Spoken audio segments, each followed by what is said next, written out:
როდესაც რუსეთის პრეზიდენტმა ვლადიმირ პუტინმა 2022 წელს უკრაინაში შეჭრა ბრძანა, დარწმუნებული იყო, რომ მისი ეგრეთ წოდებული სპეციალური სამხედრო ოპერაცია წარმატებით დასრულდებოდა. მარტივია იმის გაგება რატომ. პუტინს ხალდა უფრო დიდი არმია, ძლიერი ეკონომიკა და როგორც ჩანდა უსასრულო რაოდენობის ჯარისკაცები და სამხედრო ტექნიკა, რათა საქმე ბოლომდე მიიყვანა. თუმცა როცა ომი წლების განმავლობაში გრძელდებოდა, კრემლის რესურსების შემცირებას იწყებდა. ტანკები და კრეიტთა საბრძოლო მანქანები განადგურდა. ფლოტები შემცირდა, თავდაცვა დასუსტდა. და ეხლა ბოლოს პუტინს ეწურება ალბათ ყველაზე მნიშვნელოვანი სამხედრო რესურსი, ხალხი.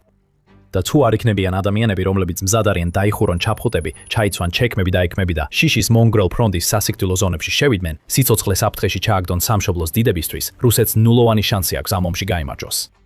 პუტინს ეს არ წარმოედგინა, როცა ომი დაიწყო, რუსეთს მსოფლიოში ერთ-ერთი ყველაზე დიდი არმია ჰყავდა, დაახლოებით 900,000 მოქმედი სამხედრო მოსამსახურით და ასობით ათასი დამატებითი პარამილიტარული ძალით რეზერვში. უკრაინის არმიას კი შედარებით 200,000-ზე ნაკლები ჯარი ჰყავდა. ისტორიული ტენდენციები აჩვენებს, რომ შემტევი ძალები სხვადასხვა მიზეზის გამო როგორც წესი უფრო მეტ დანაკარგს განიცდიან ვიდრე დამცველები, ამიტომ რუსეთის სარდლებს სავარაუდოდ გარკვეული დანაკარგები მოსაოდნელი ჰქონდათ. მაგრამ მათ ვერაფრით წარმოიდგენდნენ იმ დანაკარგების მასშტაბს, რომელიც მათ არმიას წინ ელოდა. როდესაც უკრაინამ ყველა მოლოდინს გადააჭარბა და გამორჩეული განძლეობა აჩვენა, რუსეთის დანაკარგების ზრდას დაიწყო. ომის ადრეულ ეტაპებზე კრემლმა თვეში რამდენიმე ათასი დანაკარგი განიცადა. 2023 წლისთვის ეს მაჩვენებელი დაახლოებით 15-დან 20,000-მდე გაიზარდა. 2024 წელს ეს მაჩვენებელი 30,000-ს გადააჭარბა, წლის ბოლოსკენ კი მოკლედროით 40,000-საც კი გადააჭარბა. 2025 წელსაც ანალოგიურად დამანგრეველი დანაკარგები იყო, საშუალო თვეში დაახლოებით 30,000 და ეს ტენდენცია 2026 წელსაც გაგრძელდა. საგანგებოდ რომ აუნიშნოთ, ავღანეთის საბჭოთა ომის დროს, რომელიც 1979 წლიდან 1989 წლამდე გაგრძელდა, საბჭოთა კავშირმა თითქმის 10 წლეულის განმავლობაში სულ 15-დან 20,000-მდე ჯარისკაცი დაკარგა. ეხლა რუსეთი ყოველ თვეში ამაზე მეტ ჯარისკაცს კარგავს. სულ შეფასებით რუსეთს 1,3 მილიონზე მეტი დანაკარგი აქვს, დაახლოებით 500,000 დაღუპული და თითქმის მილიონი დაჭრილი. ეს რიცხვი 5-ჯერ აღემატება ქვეყნის საერთო დანაკარგებს მეორე მსოფლიო ომის შემდეგ ყველა რუსულ და საბჭოთა ომში ერთად, მათ შორის ავღანეთის ომსა და ორ ჩეჩნეთის ომს.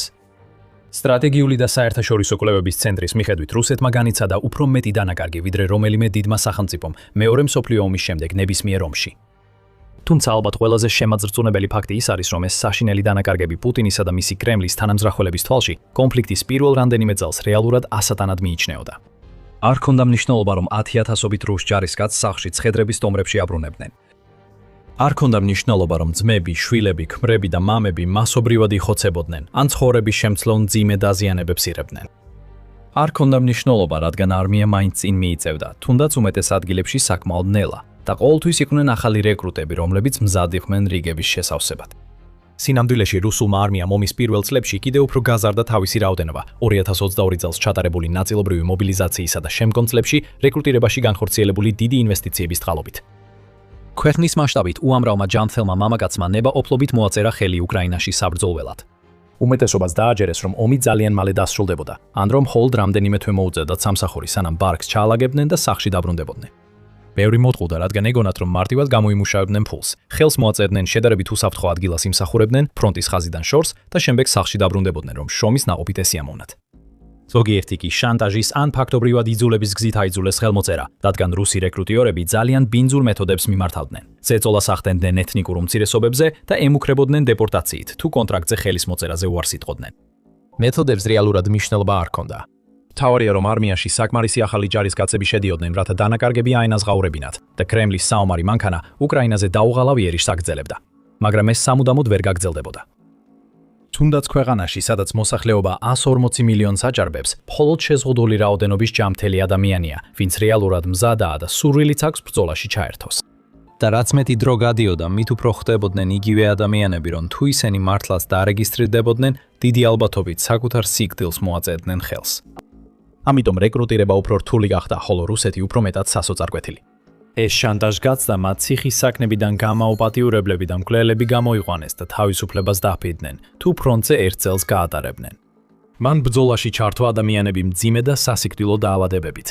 მან დაიწყო ახალი სამხედრო სარეკლამო კამპანიები, სავსე ტყუილებითა და პროპაგანდით, რომლებიც მიზნად ისახავდა გაჭირვებული სტუდენტების მოტყუებას ომში წასასვლელად. ეუბნებოდნენ, რომ ეს ვიდეო თამაშივით იქნებოდა და პირდებოდნენ, რომ უსაფრთხოდ იმსახურებდნენ ფრონტის ხაზიდან შორს. მან დაიწყო ბრძანებების გაცემაც, რომ სკოლებსა და ბიზნესებს აქტიურად მოეძებნათ სტუდენტები და თანამშრომლები და ხელი მოეწერინებინათ სამხედრო კონტრაქტებზე.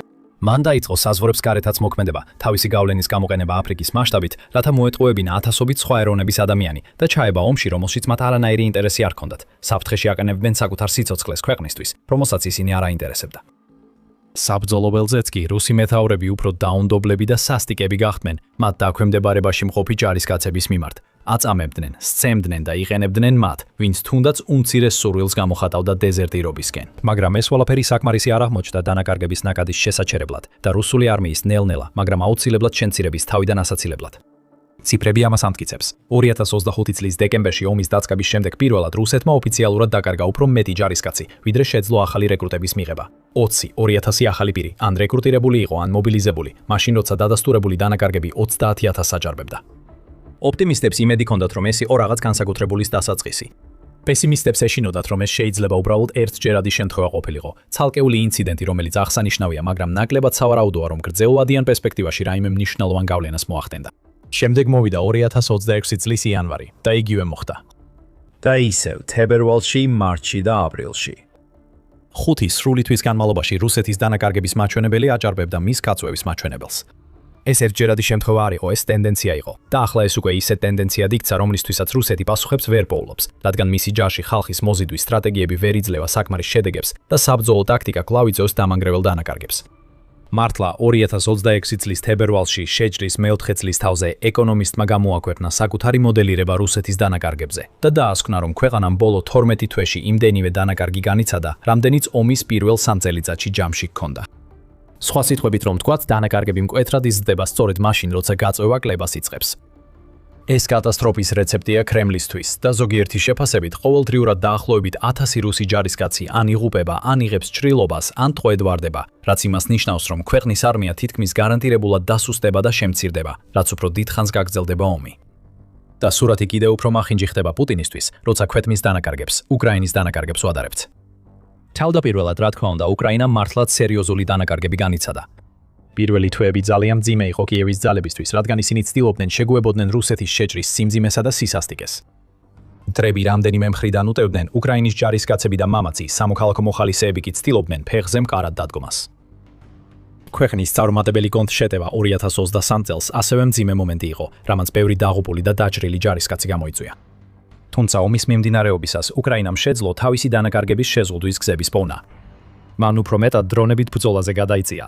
მან მიიღო გარდამტეხი დახმარება დასავლელი მოკავშირეებისგან, ხოლო მისმა მეთაურებმა შესაბამისად შეცვალეს ტაქტიკა, მაქსიმალურად გამოიყენეს ხელთარსებული რესურსები და უარი თქვეს კრემლის სტრატეგიის მიბაძვაზე, რომელიც ჯარისკაცებს უბრალოდ საზარბაზნე ხორცად იყენებს. შედეგად, ომის ბოლო ეტაპები უკრაინისთვის მნიშვნელოვნად უკეთესი აღმოჩნდა, თვეში დანაკარგების რაოდენობის შემცირებით. ზოგადად ამ ორ ქვეყანას სრულიად საპირისპირო გზები აქვს გავლილი. უკრაინამ ომი ცუდად დაიწყო, მაგრამ დროთა განმავლობაში მდგომარეობა გააუმჯობესა. რუსეთმა ძლიერი დასაწყისი ჰქონდა, მაგრამ მას შემდეგ დრამატული ვარდნა განიცადა. რას ნიშნავს ეს ყველაფერი ომის შემდეგი ფაზისთვის? სანამ ამაზე ვისაუბრებთ, უნდა გითხრათ, რომ მსგავსი მასალა კიდევ ბევრია. ასე რომ თუ მილიტარი შოუსგან სარგებელს ირებთ, არ დაგავიცლეთ გამოწერა. ესეთი სერიოზული დანაკარგებისა და გაწვევის პრობლემების წინაშე ბევრი ლიდერი მიხვდებოდა, რომ ახლა დროა სიამაყე გადაყლაპონ და ან ცეცხლის შეწყვეტის მოლაპარაკებების დაწყებაზე იფიქრონ, ან სულ მცირე სამხედრო მიზნები თავიდან გადახედონ. მაგრამ ეს ვლადიმირ პუტინის სტილი არ არის.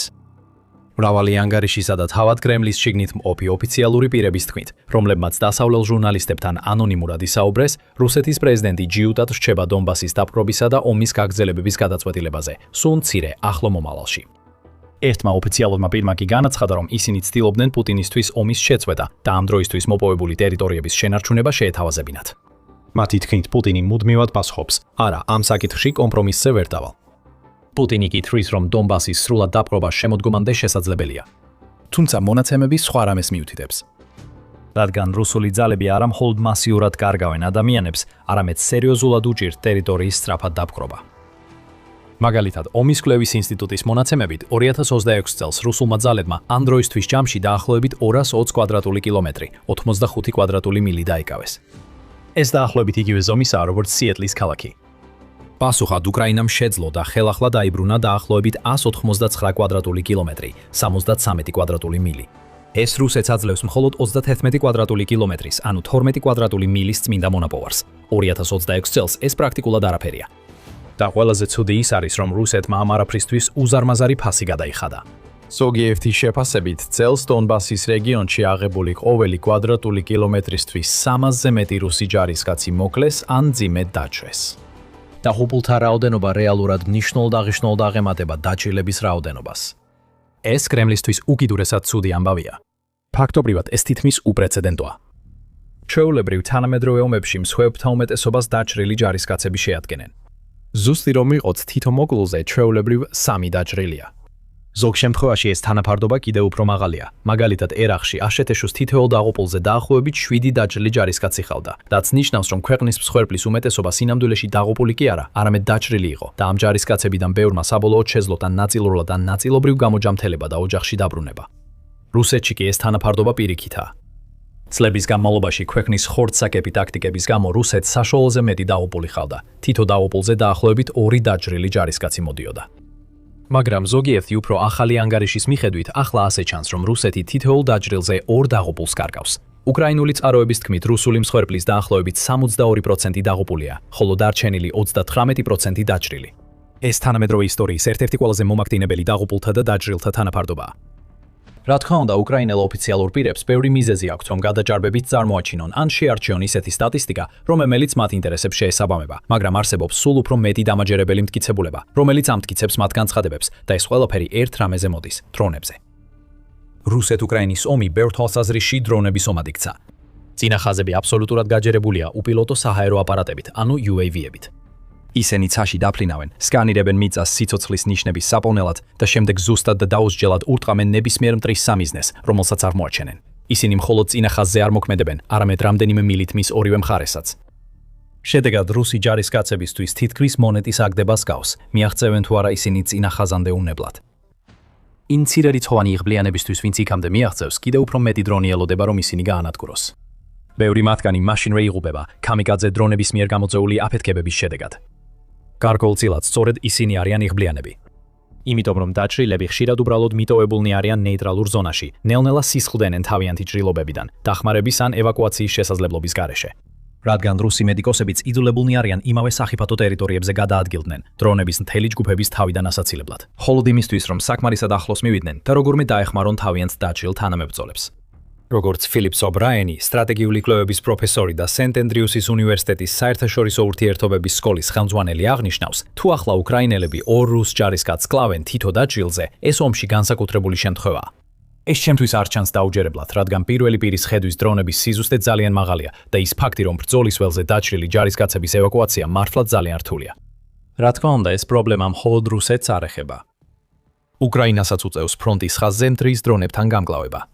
ასევე უწევს ფიქრი, როგორ გაიყვანოს დაჭრილი ჯარისკაცები ისე, რომ ამ პროცესში მეტი სიცოცხლე არ დააფენოს საფრთხეში.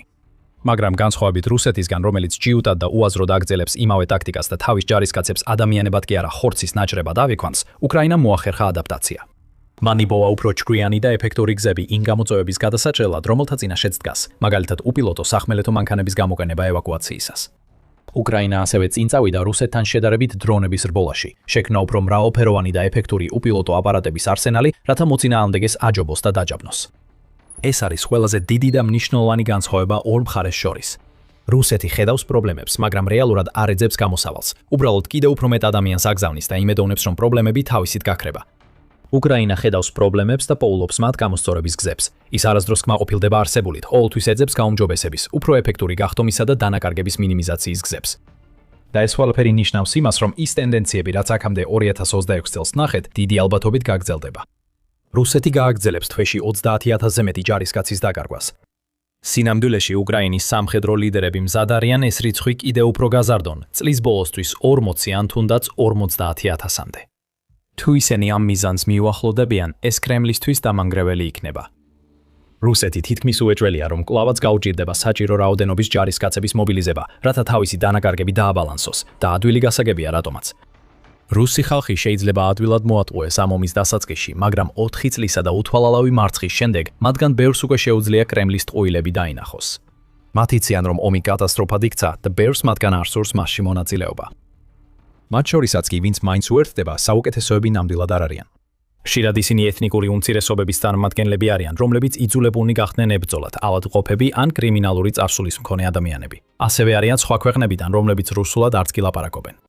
ან ადამიანები, რომლებიც გრძნობდნენ, რომ სხვა გზა აღარ ქონდათ, მაგრამ არანაირი სამხედრო გამოცდილება ან მომზადება არ აქვთ. ამიტომ, როცა ისინი უკრაინაში ჩადიან, უმრავლესობა კვლავ დაიღუპება და შეუერთდება 100,000-ობით თანამემამულეს, რომლებიც მათამდე უკვე დაეცნენ. შედეგად რუსეთის არმია თანდათან უფრო პატარა და სუსტი გახდება და პუტინს ამ დაღმასვლის შეჩერების სხვა გზა არ აქვს, გარდა მასობრივი მობილიზაციისა, რასაც საზოგადოებაში უკიდურესი რისხვა მოჰყვება. პუტინის პოპულარობა სწრაფად ეცემა, ამიტომ მას ნამდვილად აღარ შეუძლია საზოგადოებრივი რისხვის გამოწვევა, რის გამოც ის ჩიხშია მოქცეული და გამოსავალი არ ჩანს. როდესაც არმია სუსტება, მისი წინსვლა დიდი ალბათობით კვლავ სტაგნაციაში დარჩება ფრონტის ხაზებზე, სადაც მხოლოდ მცირე მიწის მონაკვეთები იქნება აღებული 1000-ობით დაკარგული სიცოცხლის სანაცვლოდ. ეს თავის მხრივ შეიძლება შესაძლებლობებს გაუხსნას უკრაინის ძალებს, რომ გამოიყენონ ისინი. როდესაც მათი მტერი სუსტდება, მათ შეიძლება გაუადვილდეთ კიდევ უფრო მეტი ტერიტორიის დაბრუნება, რუსების კიდევ უფრო უკან დახევა და პუტინის იმედების ჩაშლა, რომ წლის ბოლომდე მთლიანად დაიკავებს დონბასს. ამავე დროს მნიშვნელოვანი აღინიშნოს, რომ უკრაინასაც აქვს თავისი პრობლემები. როგორც ლორენს ფრიდმენმა, ლონდონის King's College-ის ომის კვლევების პროფესორმა ცოტა ხნის წინ განაცხადა, მიუხედავად იმისა, რომ რუსეთს პრობლემები ემატება, უკრაინასაც სერიოზული საკითხები აქვს. თავარი მათ შორის კიევის მუდმივი უნარობაა საკმარისი ჯარისკაცების მობილიზაციის მხრივ, რის გამოც ფრონტის ხაზში შედარებით ბევრი ხარვეზია და ძირითადად დრონებით კონტროლდება. ასე რომ ორივე მხარე დგას რეკრუტირების გამოწვევების წინაშე და თუ უკრაინა ვერ მოიპოვებს საჭირო რაოდენობის ჯარისკაცებს, მასაც გაუჭირდება ფრონტზე წარმატების მიღწევა. თუმცა საერთო ჯამში რუსეთს ამ ეტაპზე ბევრად მეტი და სერიოზული პრობლემები აქვს ვიდრე უკრაინას. მისი დანაკარგები უზარმაზარია, მისი წინსვლა ნელია, მისი ეკონომიკა კრიზისშია, მისი ხელმძღვანელობა არეულობაშია, მისი მოკავშირეები მას მიატოვეს. და ადამიანი, რომელიც ყველაფერს ხელმძღვანელობს, თავად პუტინი, სულ უფრო მეტად ჩანს რეალობას მოწყვეტილი. მისი ხალხიდან 500,000 უკვე დაიღუპა და მას როგორც ჩანს, არანაირი პრობლემა არ აქვს კიდევ 100,000-ობით ადამიანის მსხვერპლად შეძირვასთან. ერთადერთი დარჩენილი კითხვა ისაა, კიდევ რამდენ ხანს აიტანს ამას დანარჩენი რუსეთი. შეგიძლიათ მეტი გაიგოთ იმის შესახებ, თუ როგორ იცვლება ომი უკრაინის სასარგებლოდ ამ ვიდეოში, სადაც განხილულია კიევის ბოლო. ან უყურეთ ამ ვიდეოს, რათა გაიგოთ, როგორ აღმოაჩინა და გაანადგურა უკრაინამ რუსეთის სადაზვერო სააგენტოს ბაზა, რის შედეგადაც გაანეიტრალეს მტრის 100-მდე ჯარისკაცი და ოფიცერი. არ დაგავიცლეთ გამოიწეროთ The Military Show. მსგავსი კონტენტისთვის და მადლობა როგორც ყოველთვის ყურებისთვის.